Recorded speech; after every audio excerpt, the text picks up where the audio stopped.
भारत में जब जब पेट्रोल हद से महंगा होता है तो खबर ऐसी ही आती है। कहीं लोग भूटान से पेट्रोल लेने चले जाते हैं, कहीं नेपाल से, जिसका एक उदाहरण आपने अभी अभी देखा। इस वक्त भारत के पड़ोसी देशों में पेट्रोल के दाम भारत से कम है। भारत में पेट्रोल 89 रुपए 88 पैसे लीटर और डीजल 80 रुपए 27 पैसे लीटर, जबकि नेपाल में पेट्रोल 68 रुपए 98 पैसे और डीजल 58 रुपए 31 पैसे लीटर है। श्रीलंका में यही पेट्रोल 60 रुपए 26 पैसे और डीजल 38 रुपए 93 पैसे लीटर है और पाकिस्तान में पेट्रोल 51 रुपए 14 पैसे और डीजल 53 रुपए लीटर है। आस पड़ोसी नहीं, अगर दुनिया के 5 बड़े देशों से भी तौला जाए तो भारत महंगा तेल बेचे जाने में दूसरे नंबर पर है। अमेरिका में पेट्रोल 54 रुपए 65 पैसे लीटर है। जापान 94 रुपए 76 पैसे प्रति लीटर, चीन में 74 रुपए 74 पैसे प्रति लीटर, रूस में 47 रुपए 20 पैसे प्रति लीटर तेल के दाम है। इस तरह दुनिया की सभी महाशक्तियों की जनता भारत से सस्ता पेट्रोल खरीदती है। अब सवाल यह है कि भारत में पेट्रोल इतना महंगा क्यों है? क्या कोई ऐसा रास्ता नहीं है कि सरकार को टैक्स भी मिले और जनता को सस्ता पेट्रोल भी मिल पाए? इस बारे में आपको एक्सपर्ट्स की राय सुनवाते हैं।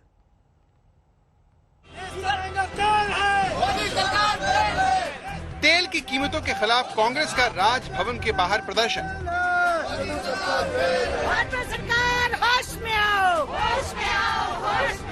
शिमला में तेल से बढ़ती महंगाई के खिलाफ कांग्रेस सड़कों पर। ये महंगाई कहां से आई?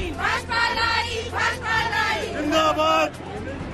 हापुड़ में महंगाई होने पर विपक्ष हंगामा करता है, लेकिन फिर भी जनता सड़क पर नहीं आती। क्यों?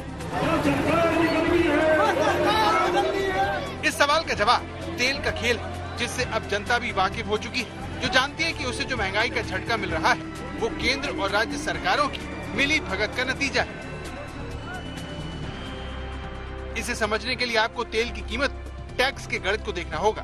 दिल्ली में 16 फरवरी को पेट्रोल का बेस प्राइस 31 रुपए 82 पैसे था, जो 28 पैसे का किराया, 32 रुपए 90 पैसे की केंद्र की एक्साइज ड्यूटी, 3 रुपए 68 पैसे का डीलर का कमीशन, 20 रुपए 61 पैसे का दिल्ली सरकार का वैट जोड़कर 89 रुपए 29 पैसे प्रति लीटर हो जाता है। इस तरह प्रति लीटर पेट्रोल पर केंद्र और राज्य सरकारें 53 रुपए 51 पैसे का टैक्स वसूल रही हैं, जो पेट्रोल के बेस प्राइस से 21 रुपए 69 पैसे ज्यादा है।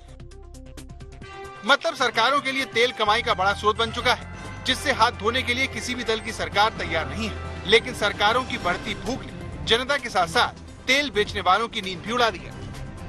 तो इस प्रकार का कोई दाम बढ़ने से हमारा कोई परसेंटेज के आधार पर कोई कमीशन बढ़ता है या हमें कोई फायदा होता है, ये बिल्कुल निराकार, बिल्कुल गलत है। और बल्कि हमारा बहुत भारी नुकसान, जो आम पब्लिक का नुकसान है, उससे भी भारी नुकसान डीलरों का होता है।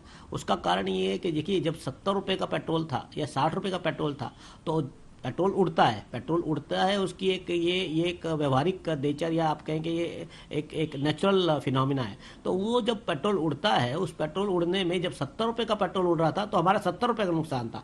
आज वो 100 रुपये का पेट्रोल हो गया है तो 100 रुपये का नुकसान है। तो जब भी दाम बढ़ते हैं तो हमारी इवेपोरेशन कॉस्ट जो है बहुत बढ़ जाती है, इवेपोरेशन लॉस बहुत बढ़ जाता है। तो इसका कोई भी हमारा फिक्स मार्जिन में कोई असर नहीं ज्यादा डलता।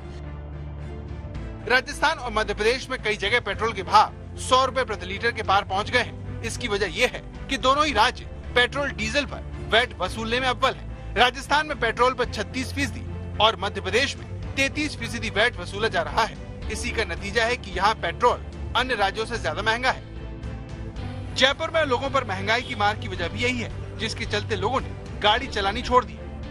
पब्लिक को बहुत परेशानी हो रही है, इससे ज्यादा और पब्लिक क्या करेगी? ये तो रोज पैसे बढ़ाते जाते हैं, वेट कम करके। सबसे महंगा पेट्रोल राजस्थान के अंदर है। यह है पेट्रोल की तरफ वो ये लगता है कि गवर्न करने की बजाय वो बिजनेस की तरह ट्रीट कर रहे हैं पेट्रोल को।